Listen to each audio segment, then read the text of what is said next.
Welcome to the latest edition of Diamond Kings, the baseball talk show brought to you by the Reading Between the Seams blog as part of the Sports Kings Media Network. I'm your panel moderator tonight. My name is David Whitlock from Houston, Texas. Yes, the same Houston that could not figure out how to sign the number one overall draft pick. And we'll definitely be talking that here in a moment. And we'll talk about some other news and trade topics in the second half. We were talking a little bit before the show. Would you believe that right now 14 out of the 30 Major League Baseball teams are within 3 games of first place? 14 out of 30, and that's not counting the Seattle Mariners, which are 9 games out, but currently in the playoffs as a wild card. So you got 15 out of 30 teams that are either in the playoffs or 3 games or fewer out. It's going to be a crazy second half. We can't wait to get into it, but let me introduce my blog panelists tonight, starting with Kelvin LaPierre from Arkport, New York. How are you doing tonight, Kelvin? Doing good, enjoying some sun. Not near as much sun as the heat and humidity that Leroy and I face every day. So what's going on with you, Leroy? How are you today? 97 degrees down here in the Big D, home of the Texas Rangers, and as of right now, we're 2.5 games behind the Houston Astros. Oh, you're trying to steal our number one draft pick. We're going to need that draft pick. We're going to take it. We're not going to sign anybody. So. Well, hopefully we can sign ours. Well, you'll probably take Aiken next year, and won't that be ironic? Moving on. Michael Prosser from Florence, South Carolina. How are things down in the southeast? Wet and rainy. However, this I'm going to take this opportunity to wish, I guess, best wishes to the newly departed Dan Uggla. Good riddance, I guess. There's no point in hitting 156, paying you that much money with 2 home runs, and 4 of those 10 RBIs coming off of 1 home run. Good luck in the San Francisco system. Enjoy Richmond. I guarantee you you'll end up there soon. No pointed tongue there. I am very proud that at one point I had Dan Uggla on my fantasy baseball team, and I had him activated that day. He hit the 2 home runs and like 6 RBIs. So I don't know how that happened. My other second baseman was hurt that day. But, the ironic part being that the Braves don't have to pay him. They're just paying him not to play for them. I'm pretty sure. Yeah, I'm pretty sure all contracts in baseball are guaranteed. 30 minutes before it starts. That's right. It was time to move on. All right, let's talk about. We talked about the Houston Astros, and I'd say unprecedented, but this is the 3rd time it's happened. First time in 30 years that the first overall draft pick in the June draft was not signed by the Houston Astros. My Houston Astros could not come to an agreement over $1 million or 2 with what was perceived as the best talent coming into the draft. A 17-year-old left-hander, Brady Aiken from California, seemed to have all the parts, fit the role, looked like Clayton Kershaw, but some questions on his elbow, but was that just posturing to save salary? We may never know the full story. The Astros looked horrible in this deal. The kid all of a sudden has got a different decision to make. I've got some opinions I'm going to save to the end on this, but we'll start with Michael, because he was the one that was most in tune with the draft, kind of predicted the Aiken, thought he was definitely the best talent. Michael, nobody wins in this. The kid goes away without money. The Astros go away without a draft pick. The Players Association is angry. What happened? What do you think of it? Where do you think we go from here for all parties? Well, now if you look at the whole situation, it's kind of like a lose-lose for everybody, even if they would have taken Tyler Kolek, because as far as I know, Tyler Kolek is going to play for TCU, so they would have been screwed anyway. At some point in time, I was looking over this whole thing, and I'm like, wow, Houston's really stupid doing this. But, maybe there really was something wrong with the elbow. We've seen how, ridiculous everybody's getting with the Tommy John stuff nowadays. It's like an automatic, a guy goes on the DL, he's a pitcher, he's going to have Tommy John surgery, unless you're Matt Wieters. But, this is either the smartest thing the Houston Astros have ever done, or this is going to, we're going to look, 5 years later, like, God, this was the stupidest. This could completely kill the franchise. We could see Houston in another town in 5 years because of this deal. We don't know. There's, it's always a crapshoot in any draft. He could have been a Clayton Kershaw. He could have ended up being a Chris Benson. We don't know. Now, like we said, now this kid's got a decision to make. Where is he going to go to college? Is he going to go to college? Is he going to play in the international league, where he can just automatically go pro? Does he really have something wrong with his elbow? There's a lot of hush hush going on. I think there's a lot of things that we don't know about this whole deal. I think we may see some details about this surface in the future. But this is one of those iffy things, because you look kind of stupid right now, Houston. You kind of look stupid, and that's kind of hard to do considering you're Houston. No offense, Dave. No, none taken. No, it's been a rough PR go of it, other than a good Sports Illustrated cover that predicted a World Series in 2017. They're already saying now 2018 because of this. As a couple points of clarification, now the Astros get the number 2 pick next year's draft, plus a presumed top 4 or 5 pick based upon their record. They're still in the bottom of the league as they're still improving. So there are those aspects, but it'll be really interesting to watch Brady Aiken to see if and when he makes the majors, with what team. His kid's only 17, so he's probably still 4 or 5 years away from the majors, best case scenario. But you mentioned Tommy John surgery, so let's go to our Tommy John surgery expert, which of course is Kelvin LaPierre. Do you buy this elbow injury? And would it be the worst thing if he blew out his elbow this year, next year, got the Tommy John, came back, and still made the majors at 21 or 22?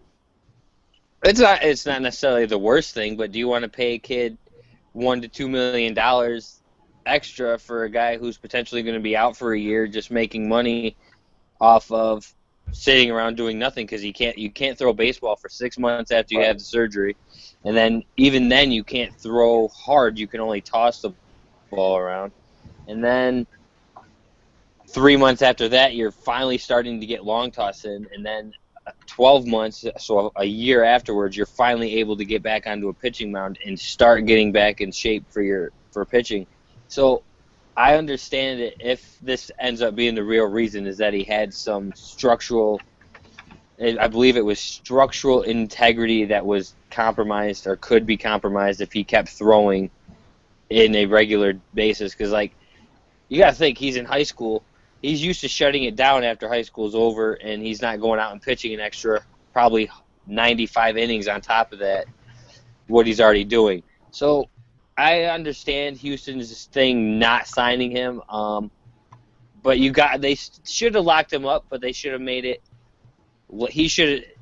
It also has to go on the agent. Let's say the agent should have been like, look, just sign the deal. That way you're getting some money out of it. If you blow the elbow out pitching, they're paying for the surgery. They're paying for everything. You're still getting paid. It's not going to be the money you want, but that's what you sign a short-term deal for to get it done. Sign a shorter deal. You don't have to sign that huge 5-year, 4-year deal. Sign a couple years, and if the elbow goes, you're good to go. But if he ends up blowing it and then comes back even stronger than he did before, Houston looks like another loser in this situation.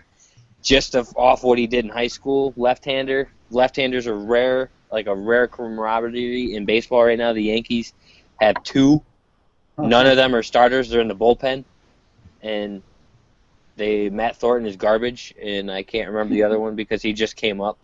So if he ends up coming off of this and ends up going to have this surgery and say he does go pitch for the Texas Rangers down the road in 4 or 5 years from now, and he's lights out like Clayton Kershaw, Houston is going to regret everything they just did.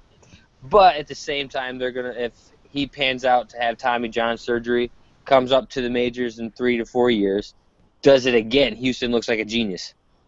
Yeah, there's not many teams, not many players that come off of 2 Tommy John surgeries and are successful.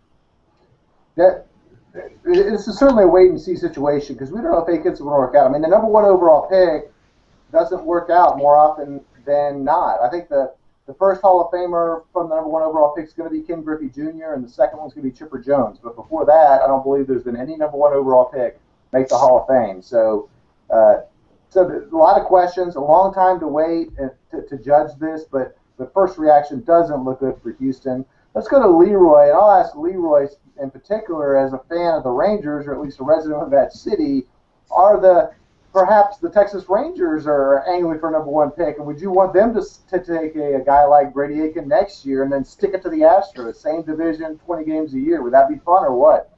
Well, I think John Daniels would love it. Some of the fact he could stick it to Nolan Ryan, Yeah, that's right.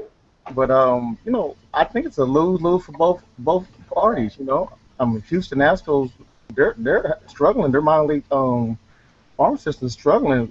With Carlos Carrera, he's out for the year with ankle issues.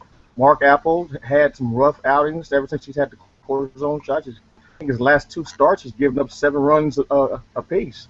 But some of the fact that where's the medical staff in all this? How come we're not? I mean, if you're going to sign the number one draft pick, you got to know everything about it. You get treated like the NFL treats their combine.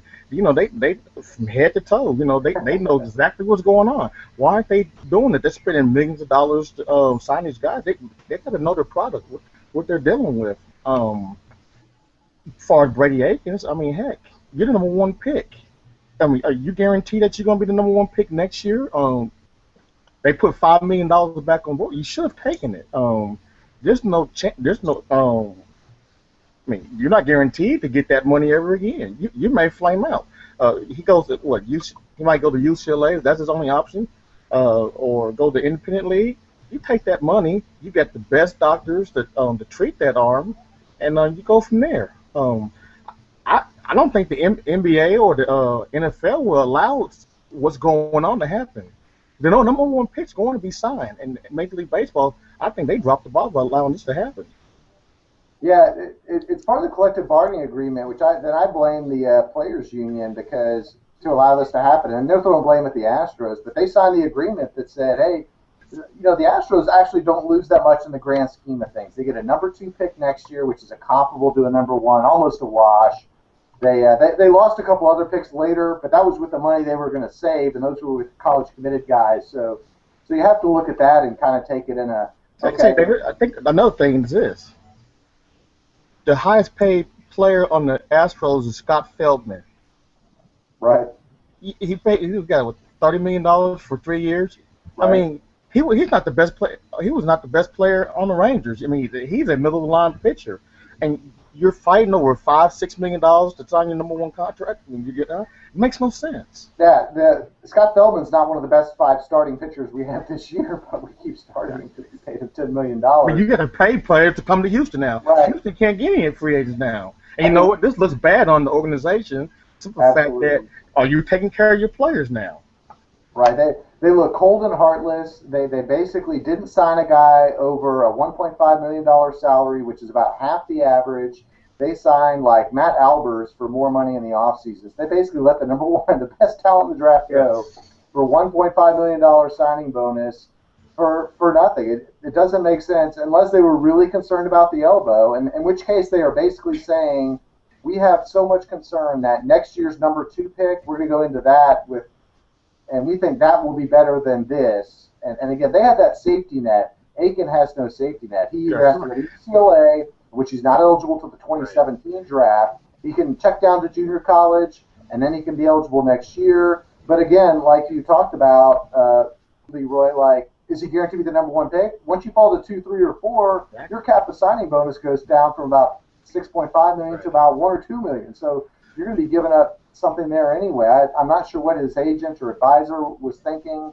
And the Astros knew that, and they probably tried to play that to get him to sign for less than market. They said, look, you got 2 choices. Sign with us, or you're going to give up a lot of money. And I guess an unprecedented move. I mean, the next collective bargaining agreement won't allow this. They're going to have to clean this up. My question is this. When they went down to $3.1 million, why did they go back up to $5 million Friday? Right. I mean, that's cat and mouse game. That didn't make any sense, Yeah, if they were really concerned about the elbow, they would have just walked away at $3.5 million. All right, we got to move on. We got more subjects to talk about. Right quick, Dave. Quick, Dave. I got to stop you, man. Michael Matuella from Duke, 6'6", 225. Look, he's going to be a number 1 in on a top 3. And if Aiken wants to get back into this in 2015, he's going to have to compete with that guy, Nathan Kirby, a left-hander from Virginia. Very polished arm, though he's only like 6 foot 6'1", already polished, got from the rotation stuff. Going to have to compete with those 2 at least. Yeah. And he's, trying to compete for 1. He's going to have to show a lot if he goes into junior college to be eligible for next year's draft. If not, wait till 2017. And that's a good point, because the Astros can go next year at the number 2 and get a guy that's 21, 22 years old, and all of a sudden they've got a guy that's a couple years more advanced than maybe Aiken would have been, because you figure, again, 17-year-old. And Mantuela already in, like, his first or second year at Duke, he'll have, experience under his belt. Like I said, 6'6", 225. Yeah, he's a right, but you can't teach that size, and he's got front end of the rotation stuff. Yeah. No. So the Astros, it looks bad now, but they can make up for it next year. It's where Aiken goes. That's the big question. And if he turns into a Clayton Kershaw, it's still a big mistake. And we got to move on to the next subject, which is we're going to talk. There was a little controversy this week again with the Texas Rangers and the Toronto Blue Jays. Toronto Blue Jays. Yeah, Colby Rasmus plays for, and essentially there was nobody on base, 2 outs. And against the shift, Rasmus decides to go ahead and bunt to the left side to get the chief hit. And that is, to get that hit, it's obviously not going to be an extra base hit. There's 2 outs, so maybe you go off the extra base hit. But he chose to beat the shift. If he gets into the shift, he likely gets out. He's a 220 hitter anyway. So is he going to be able to hit through the shift? 88% of the time, no. Or 78% of the time, no. But he bunts, he gets on base. And Colby Lewis, the pitcher for the Rangers, flips out. This time we'll go to Kelvin, because I know you have strong opinions about the shift and the bunting. Who was right or wrong here? Was this a shrewd move, a move to get your batting average up? And I've got my opinion at the end, which I'll happily offer then. Okay, let's see. Where do I start? It's the bottom of the 5th inning. The Rangers are down 2-0 to Toronto in Toronto. There's 2 outs, and you shift. It's the 5th inning. You still have 4 at bats coming if you're the Texas Rangers in a 2-0 ball game that the Blue Jays are winning. 2 outs, you pull a shift. I'm going to bunt the ball and get on to try and help my team win a ball game. It's still early. We're only up 2. I'm going to bunt if you're going to shift. If I'm a pull hitter and I see that wide open third baseline and I know I can lay a bunt down to get past your pitcher, I'm sorry, I'm going to bunt and help my team any way I can. And it's just like they said on Baseball Tonight. It's the way the Texas Rangers season has gone. It is finally starting to bubble to the surface, and frustration is coming out. Yes. I understand Colby Lewis's point, swing the bat, but when you want to play a shift against trying to take money out of my pocket because you want to shift and I can't hit through it, and I'm a pull hitter, you're taking money out of somebody's pocket because his average is going to go down, his numbers go down, so money starts coming out of his pocket because he's a pull hitter. I'm going to shift. You want to shift? I'm going to bunt. I'm going to take my average a little bit higher, get on base. My on-base percentage goes up. So that little bit right there is a little bit more money going back in my pocket at the end of the day of my salary when my contract runs out. So with that being said, he's trying to help his team win by getting on. He's a base threat. He's a stolen base threat when he gets on. So it's up in the air. I love it. If you want to shift, I'm sorry. If you're a pitcher and you hate the shift, tell your manager you don't want the shift put on because you hate the shift, because this is what's going to happen. And David Ortiz is going to you watch. This is what's going to happen. You're going to see shift. You're going to see bunt after bunt after bunt with that shift on early in the game because it's a close game. Why take a chance? Why do you need to go for that home run if you're a pull hitter? I get it. Like Mark Teixeira, Brian McCann's, your Josh Hamilton's, your Albert Pujols, all that. Yeah, your home run pull hitters. But when you're in a close game, early in the game, what's wrong with laying down a bunt, raise that average up, get your on-base percentage up, and help your team out that way? That's helping the team out. Am I not wrong? That's helping your team out. Help the team out. Get on base. Because they do it with a guy on first, too. They'll have the shift on. You can automatically go with the Yankees lineup. You can go first and second almost every other inning with that shift. You can go first and second, nobody out to start an inning. Yeah. So I agree. At that point of the game, you're still helping your team. I just don't understand. All of a sudden, you're supposed to try to hit into a shift that they're against you. It's like, no, like we have a double team set up against you. You can't pass away from the double team. You have to go for it because you're supposed to, because that's what you're supposed to do. I don't understand. Let's go to Leroy next, the guy in Dallas, in Texas. Is there any fallout? when I watched the replay, I saw the Rangers announcer said, "Hey, that's a heads-up play by Rasmus to do that."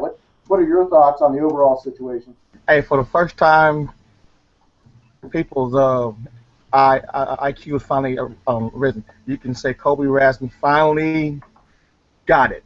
We say it time after time. Hunch might just lay down a bunt. He did it. Yeah. He's the second player to do it this year. Second Right. player. And so Rizzo was the first, right?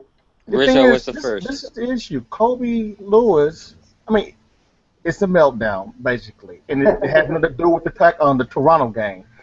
The game prior, he played against the Angels here in Texas. Oh, yeah. 13 runs, 13 hits, 2 innings. It's meltdown. He's 6-7 this year. He had a 6.57 ERA. It is a meltdown. It's in the fact that only way Kobe Lewis could justify him putting down that bunt is if he's got a perfect game in the 8th inning with 2 outs. That's the only way you sit there and cry foul. And heck, Rasmus bets 223 for the year. He's not a threat.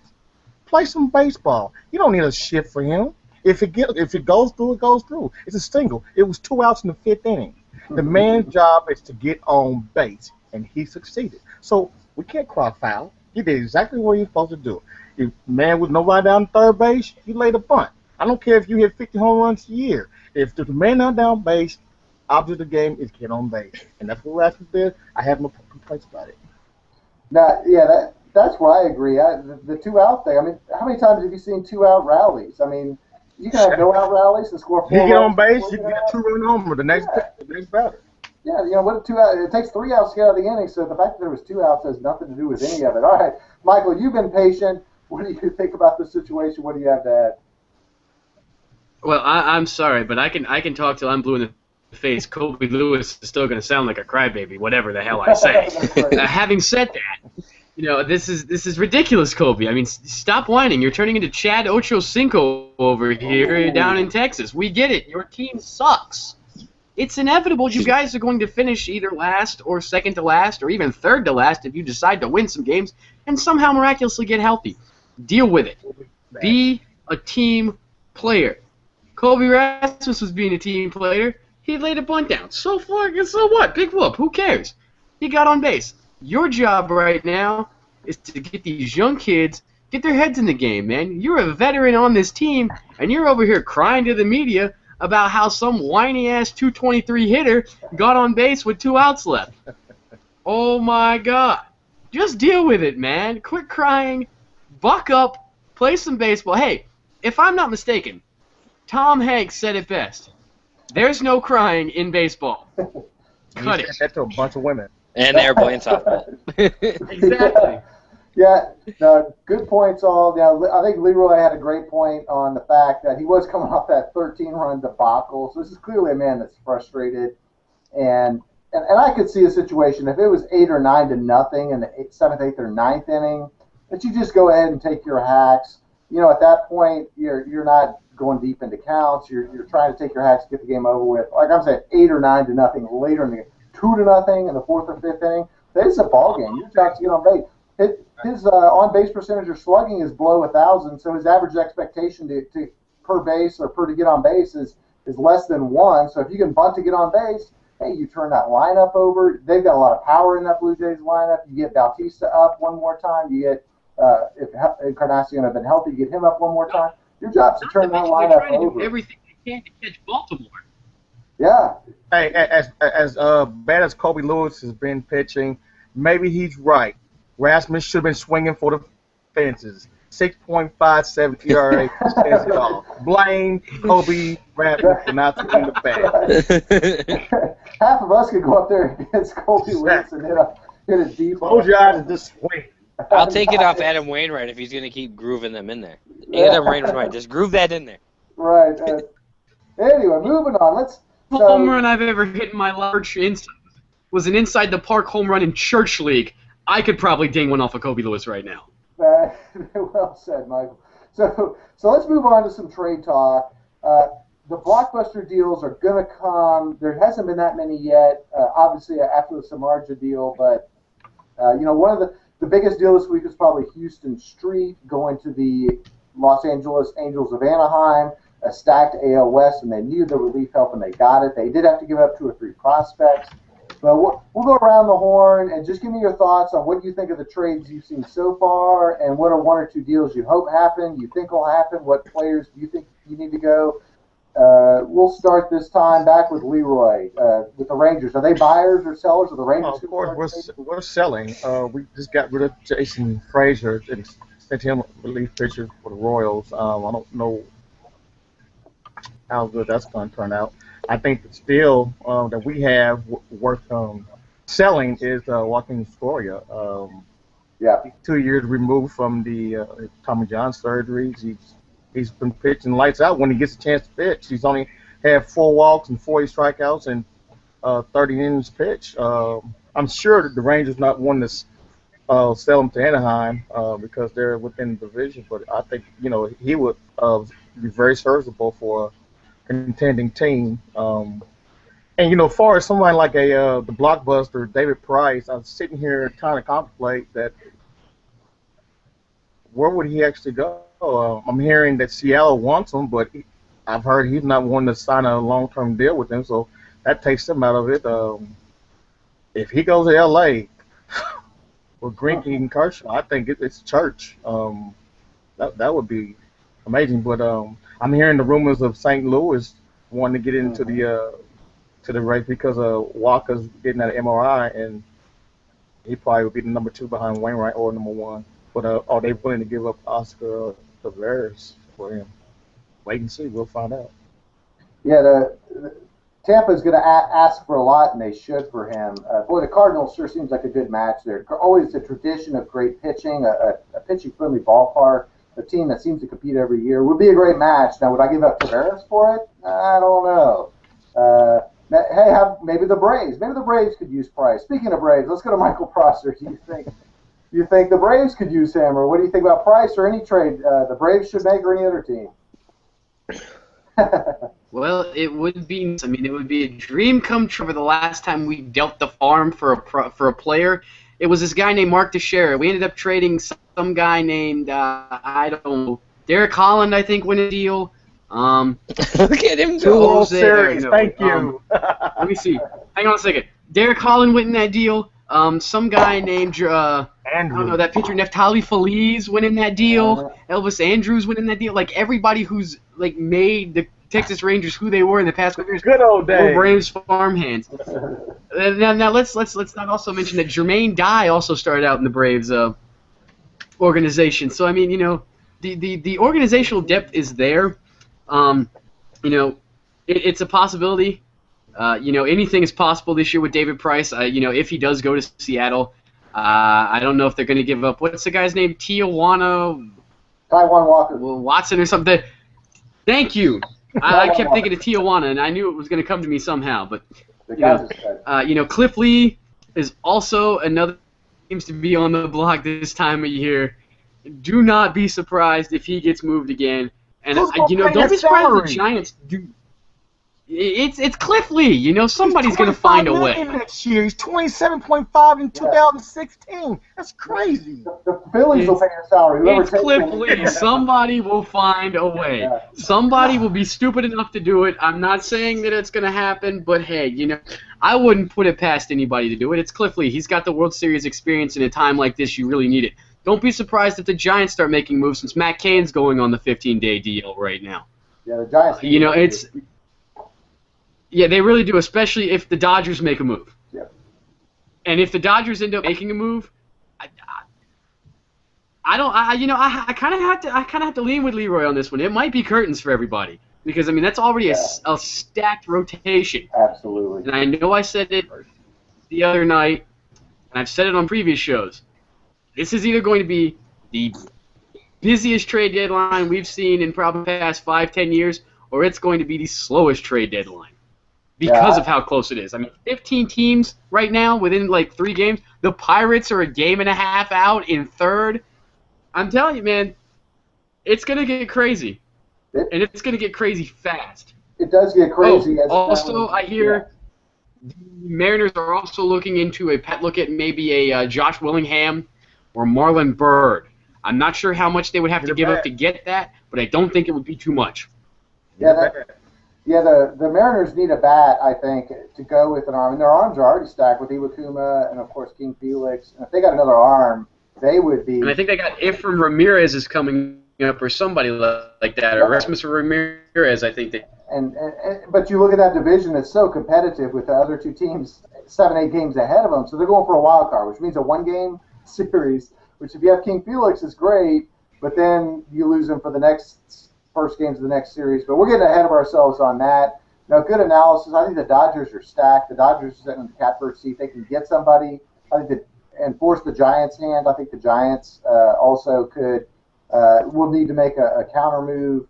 What about the AL East? Let's go to our AL East expert up in New York, Kelvin. Do you think the Yankees make a move? They're one of those teams that are within 3 games of first. What about the Red Sox? Are they buyers or sellers? Any other thoughts? Everybody in the AL East besides Tampa Bay is a buyer. The Red Sox are not out of it. Tampa's technically not out of it, but they don't spend money, so they're not going to go after these big-name players, so they're sellers. David Price will be dealt because if he doesn't get dealt, they're not going to get anything for him. And Tampa Bay is a team that goes after young prospects and turns them into stars and then gets rid of them and brings in another rotation of young players and turns them into stars. That pitching staff all has a changeup on the resume. Pitchers, if you watch this show, learn the changeup. It helps out. Look at Tampa Bay's rotation. That's what their pitching coach teaches them. If they don't have one, they go get one from their pitching coach. It's usually the circle change, the easiest changeup to learn, but it's effective. The Yankees, I'm hearing Cliff Lee. They're in on David Price. They're trying to see what Tampa Bay would be willing to take from the Yankees, but the fact is that they're AL East competitors. That's most likely never going to happen because they don't want to see them 3 to 4 times a year, facing them 20 times a year. So he'd probably face them 4 times.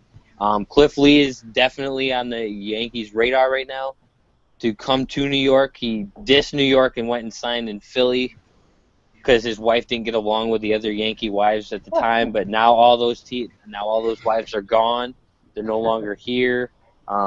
I have to interrupt you. Is that a new Bravo show, The Real Housewives of the New York Yankees or something? Because my wife watched that, actually. I don't know. That's just what his wife came on and said, is that they're all stuck-up little posed. But, hey, if your husband's making $27 million a year, I guess you could be stuck up all you want because you're not going to care because your husband's got the money to back you up. So, sorry to interrupt. Please continue.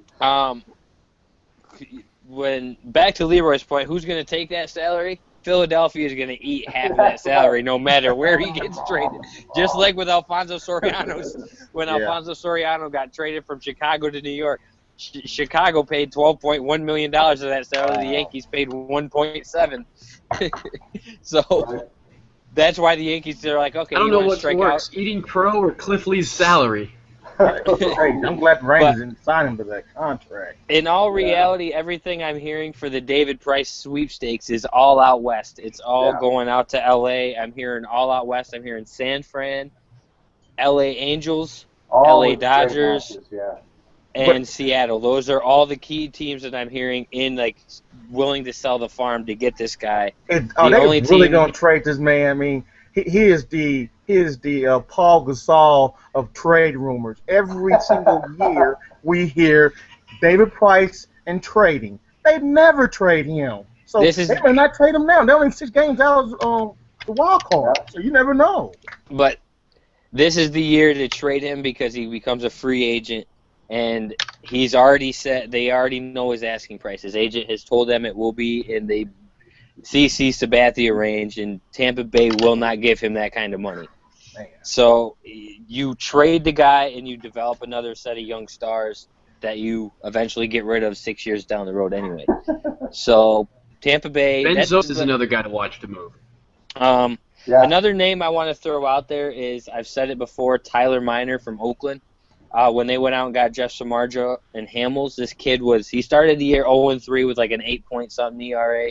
He won his last 6 starts before being demoted to AAA, and they also demoted another pitcher shortly after that. And those two are now competing in AAA to be the emergency call-up guy. And so far, Taylor Miner is the guy that would come up. But with Oakland having that second guy, he's a left-hander. left-handers are on the market. Like, they're an essential camaraderie right now. Every team wants a left-handed starter who's Commodity. been dominant.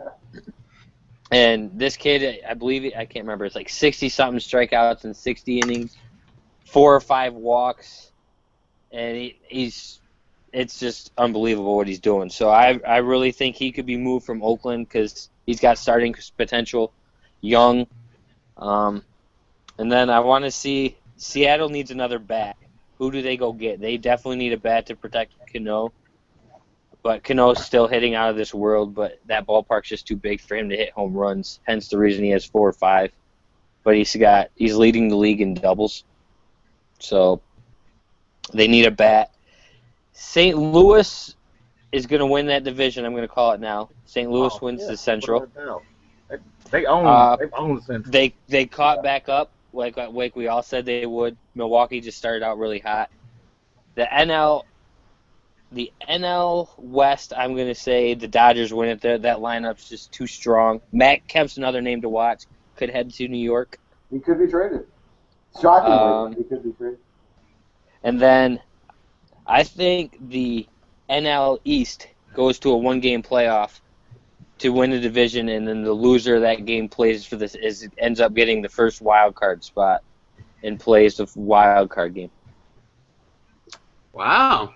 All right. Well, we weren't going to division picks, but that's okay. And someday we'll teach Kelvin the difference between camaraderie and commodity. Yeah, I'm getting there. Commodity. Camaraderie, commodity. Okay. Slow down, buddy. I've only had one. Come on. All right. I just woke up. Before we get too much of the party on, let's wrap it up with our usual non-baseball question. And now that we've wound down some sports, football starting very soon. A lot of the news media has been talking about they're going to retire Brett Favre's jersey in Green Bay, I believe. And what do you think about, should the fans, yes or no, should the fans boo Brett Favre when he takes that for when he left the team or whatever, and why? And we'll start with Leroy this time. What are your thoughts on Green Bay fans? How do they treat their prodigal son, Brett Favre? You never heard of Green Bay Packers after Lombardi was gone, and then Brett Favre came and gave you 15 plus years. He won you a Super Bowl. He's drama, but he won you a Super Bowl. He put Green Bay on the map. He brought free agents to Wisconsin, which there was no place to go. He is Green Bay Packers. I mean, point blank. So I don't see why they would boo Brett Favre. Maybe because he put on the purple and gold, but that's over with. Well, other than that, he belongs to Green Bay. So I think it would be a standing ovation to be foolish to boo that man. Yeah, if you look at what happened to LeBron when he went back to Cleveland, I mean, how quickly we forget. And LeBron, of course, really left him after 3 or 4 years and then went and spent those years in Miami. The minute you come back, man, you are the guy that was there that brought them that first Super Bowl since the great Vince Lombardi. So yeah, I'm with you. I don't see a booing situation, but there are some concerns there. Michael, what are your thoughts on Favre and Green Bay? Mike. Yeah, I don't hear him. Yeah. There he is. Oh, sorry, you guys froze on me for a second. Sorry about that, guys. Yeah, No, seriously, if anybody boos Brett Favre in Green Bay, something is seriously wrong. Let's go back a little bit. Let's go back to April of '92, when some guy named Don Majkowski was your quarterback. Don Majkowski. Nobody knew who the hell Green Bay was until Brett Favre got there. And technically, the guys in the NFL didn't know who Brett Favre was, because when he was drafted by Atlanta, he was called Brett Favre. So Atlanta did everybody a favor by selecting Brett Favre. Thank you. I can't rip that off without quoting great Swami. Thank you, Chris Berman, for that great line. But no, seriously, Brett Favre put Green Bay on the map. Brett Favre is the entire reason why Reggie White ended up in Green Bay. There is no Green Bay without Brett Favre. Everybody can argue there's no Green Bay without Lombardi. But if there's a wall let's say there's a Mount Rushmore of Green Bay. Oh yeah. Obviously, Lombardi would be number 1. I would put Brett Favre number 2 ahead of Bart Starr. I would put Brett Favre over Bart Starr. Brett Favre, greatest quarterback, put on a Green Bay Packer uniform. Had it not been for the Dallas Cowboys of the 1990s, that Aikman, Irvin, Emmitt Smith combination, we could be talking about the Bay Packers as the team 90s. It's that simple. Brett Favre, too much to Green Bay. If anybody in Wisconsin boos Brett Favre for coming back at his retirement ceremony, they're not true Packers fans. And I'm not a Packers fan. I wouldn't boo Brett Favre at that. I don't care that he put on another jersey. I know it's black. I get it. Donald Driver did the same thing. But Donald Driver doesn't mean crap to you guys. Nothing like Brett Favre did. Seriously, it was a business decision. They wanted to go with theirs. You can't fault them that. Blame the brass for that one. Don't blame Favre. Yeah, Favre had to provide for his family. And they were ready to go to Aaron Rodgers, and rightly so. It was the Aaron Rodgers time, and moving to Rodgers at that time made the most sense. Anyway, and yeah, you're right. I mean, Bart Starr, he had Jim Taylor and Don Hudson to throw to. I mean, that's way more than. Yeah, exactly. I mean, that offense was ridiculous. I mean, all 5 guys are in the Hall of Fame, if I'm not mistaken. Yeah. Favre didn't have that kind of protection. Let's go over to Kelvin. Your thoughts on Favre and the Packers? Favre. Oh wait. Anyways, there's only Everybody's one person in their tonight. right mind that's. No, I just had a Yankees update. There's only one problem with. No, there's only one person that's going to boo Brett Favre, and that's Aaron Rodgers, because Brett Favre basically essentially came out and said that he didn't want to be the coach for Aaron Rodgers to look up to. He didn't want to have anything to do with grooming this guy to be the next starting quarterback of the Green Bay Packers, because he wasn't ready to quit. And I love that about Brett Favre. Why coach a guy that's going to be my replacement anyway, because he's already good enough to do it? Why do I have to be the one to sit here and coach him and get him ready for the NFL? That's not his job. That's your coach's job. That's your quarterback coach's job. That's your head coach's job. That's your brass for drafting him in the first round or whatever round he got drafted in. That's not Brett Favre's job. Brett Favre wanted to keep playing. He wanted to go out his way in Green Bay. It didn't happen that way. He went to play with Minnesota to stick it to Green Bay. I'm sorry, Green Bay, that's what he did. Then he went to go on and play for the Jets, and then he finally disappeared into the sunset. Thank you, Brett Favre. There's still talks about you coming to Dallas, so I'll gladly take you in Dallas if you want to come down there. That's really right. I'll keep Romo. Flip-flop that. He went to the Jets first. He went to the Jets though first though. He still ended up in Minnesota at one point. Right. Almost took them to the Super Bowl until that little thing called I'm going to go, the Bounty Gate decided to come around and break his ankle, basically. Please, Bounty Gate conspiracist. But, no, Brett Favre should not be booed. There's always going to be those 1 or 2 drunk idiots that boo the guy because they hate how he left and what he did, but he's going to get the Cleveland welcome. He's going to get the red carpet thrown out. He's going to get the homecoming parade. He's going to have a private jet pickup. He's going to get a private jet from Mississippi to Green Bay that the owners pay for. It won't come out of Brett Favre's pocket. He's going to get the caviar at the 50-yard line. If they really want to stick it to him, make him come out when it's negative 20 degrees at Lambeau Field. There you go. There's your sign to stick it to the man. We're going to bring you out when it's negative 20 degrees outside. Who's going to pay for Brett Favre's Against the Vikings? You know he's got that big old country old beard growing right now. His Mississippi beard. Hey, great thoughts, guys. Another great show. I really appreciate you guys joining us. I really appreciate our viewers. Thanks for watching us on our YouTube channel. Check out our other shows. Be sure to like us on Facebook, on Twitter. All the contact information is at our blog, sports-kings.com/reading between the seams. We talk baseball, we talk football, we talk all sports, but it's going to be an exciting second half. We'll be here every week. We even talk hockey. We may come September or October, my man. Hey, thanks again, everybody, and we will check you guys next time.